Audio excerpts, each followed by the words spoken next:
Hallelujah, praise the Lord, जय मसीह की। और मैं पास्टर जगसीर सिंह। आज 15 अगस्त के दिन, स्वतंत्रता के दिन, मैं आज सबको इस दिन की शुभकामनाएं देता हूं और बधाई देता हूं। खुदाबंद में आप सबकी सलामती हो। और सचमुच हमारा देश था जो 15 अगस्त 1947 को आज़ाद हुआ था। तो एक दिन 15 अगस्त 1947 के दिन हमारा देश आज़ाद हुआ था, जो गुलामी में था। मगर उस देश को जब आज 15 अगस्त जब भी आती है, हम लोग एकत्र होते हैं, मनाते हैं, और झंडा जो हमारे देश का तिरंगा है उसे जलाया जाता है। तो प्रिय जनों, हमें एक और सबसे बड़ी आज़ादी मिली थी। क्या आप उस आज़ादी के बारे में जानते हो? सचमुच हमें आज़ादी मिली थी, और उस आज़ादी का रियल जो हीरो था वो कौन था? वो यीशु मसीह था। आज हम उसी यीशु मसीह के बारे में जानेंगे कि कैसे उसने हमें आज़ाद किया, कौन सी चीज़ से हमें आज़ाद किया, और सचमुच परमेश्वर ने हमें किस चीज़ से आज़ाद किया। खुदाबंद ने हमें अपने पापों से, अपने गुनाहों से, और जो हम गुलामी में, हम रोज़ाना की रोज़ाना हम मृत्यु की ओर जा रहे थे और हम अंधकार में जा रहे थे, तो खुदाबंद यीशु मसीह ने हमें आज़ाद किया। वो हमें ज्योति में लेकर आया, वो हमें उजाले में लेकर आया। जब हम गलातियों की पुस्तक 5 चैप्टर और उसका 1 वचन देखते हैं, तो वहाँ पर हमें साफ साफ दिखता है। हम पढ़ते हैं, जब मसीह ने स्वतंत्रता के लिए हमें स्वतंत्र किया, मसीह ने आज़ादी के लिए हमें आज़ाद किया। जो सदा की आज़ादी है वो 1-2 दिन की आज़ादी नहीं है। जब हम मरेंगे, जब हम इस शरीर को छोड़ देंगे, तो हमें पूर्ण तौर से आज़ादी में वो हमारा खुदा लेकर चलेगा। अगर हम आज पाप में जी रहे हैं तो हम सदा सदा के लिए गुलामी में चले जाएंगे, सदा सदा के लिए नरक में चले जाएंगे। हालेलुया। सचमुच खुदा ने हमें आज़ाद कर दिया है हमारे पापों से, हमारे श्रापों से, और उसने हमें आज़ाद किया है ताकि हम उसके साथ स्वर्ग में रहें, और आज़ाद होकर हर एक आँख से आंसू पोंछकर, हर एक अपने दिल से दुखों को निकाल कर हम पूरी खुशियों के साथ उस खुदाबंद यीशु मसीह के साथ रहने पाएँ। हालेलुया। तो यीशु मसीह ने हमें आज़ाद किया है। तो हम दोबारा पढ़ते हैं, मसीह ने स्वतंत्रता के लिए हमें स्वतंत्र किया, अंत हम इसी में सतर रहें और दस्तम के झूले में फिर से ना जाएं। अगर हम पाप करते रहेंगे तो हम फिर उसी गुलामी में चले जाएंगे, जिसके लिए यीशु मसीह ने अपना पवित्र लहू देकर हमें आज़ाद किया था। उसने अकेला मसीह लोगों को नहीं, बल्कि उसने हर एक कौम को, हर एक जाति को आज़ाद किया, क्योंकि उसने एक से प्यार नहीं किया, उसने सारे जगत से प्यार किया। जैसे हम यूहन्ना की अंजील और उसका 3:16 पढ़ते हैं, तो वहाँ पर लिखा है, खुदाबंद ने जगत से इतना प्यार किया, खुदाबंद ने जगत से इतना प्यार किया कि उसने अपना इकलौता जगत के लिए दे दिया, ताकि जो हर एक उस पर विश्वास लेकर आए वो नाश ना हो, बल्कि सदैव का जीवन पाए, वो स्वतंत्रता का जीवन पाए। हालेलुया। जब हम देखते हैं कि जब दुनिया में आज़ादी के लिए इतनी लड़ाइयाँ हुई थी और इतनी कुर्बानी देनी पड़ी थी, तो हमें ये आज़ादी जो है, हमें पापों से जो आज़ाद किया है, तो इसके लिए भी बहुत बड़ी कुर्बानी हुई थी। हालेलुया। तो यीशु मसीह ने क्या हुआ था?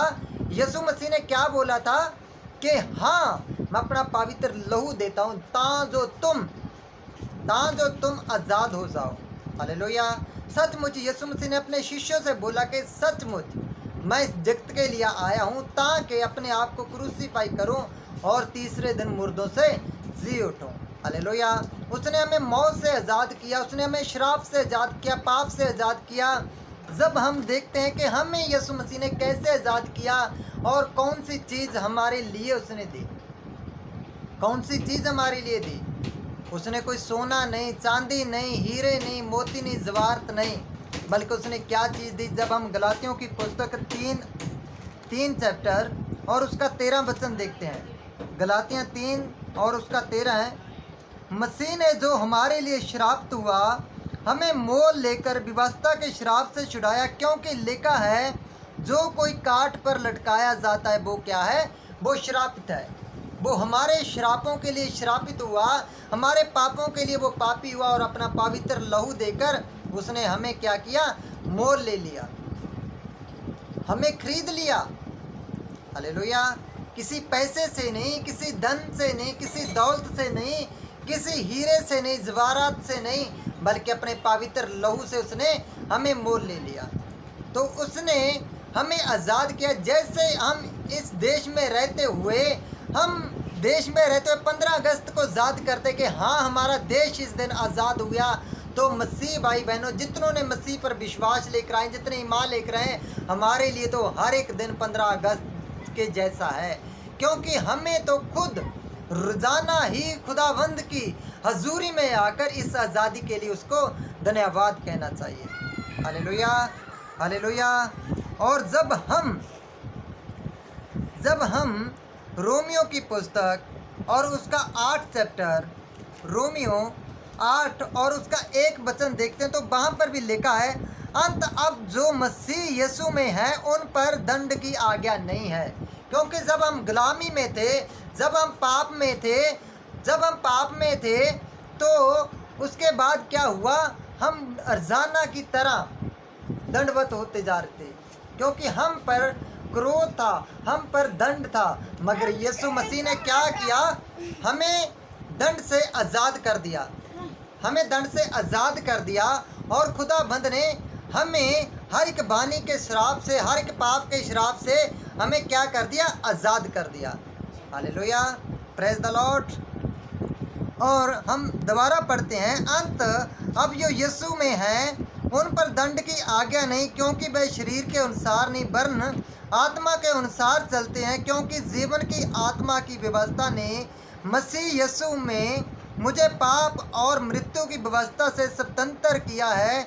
क्योंकि जो काम व्यवस्था शरीर के कारण दुर्बल होकर ना कर सकी, उसको परमेश्वर ने किया, अर्थात अपने ही पुत्र को पाप में जीव शरीर की समानता में पाप बलि होने के लिए भेजकर शरीर में पाप पर दंड की आज्ञा दी। यीशु मसीह हमारे लिए पाप में ही हो गया, और यीशु मसीह ने हमारे लिए अपने आप को क्रूस पर चढ़ा दिया। हमारे पापों के लिए वह पापी बन गया, हमारे श्रापों के लिए वह श्रापी बन गया। Hallelujah, hallelujah. प्लीज करो वीडियो।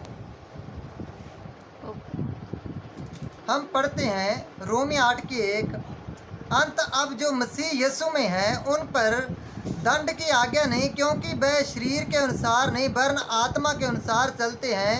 क्योंकि जीवन की आत्मा की व्यवस्था ने मसीह यीशु में मुझे पाप की और मृत्यु की व्यवस्था से स्वतंत्र किया। क्योंकि जो काम व्यवस्था शरीर के कारण दुर्बल होकर ना कर सकी, उसको परमेश्वर ने किया, अर्थात अपने ही पुत्र को पापमय शरीर की समानता में और पाप बलि होने के लिए भेजकर शरीर में पाप पर दंड की आज्ञा दी। किसके लिए दंड की आज्ञा दी? यीशु मसीह को, हमारी स्वतंत्रता के लिए, हमारी आज़ादी के लिए। और वह खुद पापमय शरीर में आकर पापी ठहरा और हमारे गुनाहों के लिए वह श्रापी ठहरा, और उसने अपने आप को क्रूस पर दे दिया, ताकि हम सदा सदा के लिए आनंदित जीवन पाएं और हम उसके स्वर्ग राज में ठहरें। हालेलुया। और सचमुच हम एक और लास्ट वचन देखते हैं, जब हम रोमियो की पुस्तक 2 अध्याय और 13 वचन। तो मेरे प्रिय जनों, जहाँ पर मैं आपको एक ही बात कहूँगा लास्ट में, कि खुदाबंद ने हमें आज़ाद किया है, तो हम जानबूझकर हम गुलामी में ना चले जाएं, हम पाप में ना चले जाएं। क्योंकि जितनों ने इस बानी को सुना है, यीशु मसीह के वचन को सुना है, वह धर्मी नहीं ठहर सकते। जितनों ने इसे पढ़ा है वह धर्मी नहीं ठहर सकते। कौन धर्मी ठहरेंगे? तो जहाँ पर हमें क्लियर मिलता है, क्योंकि परमेश्वर के जहाँ व्यवस्था के सुन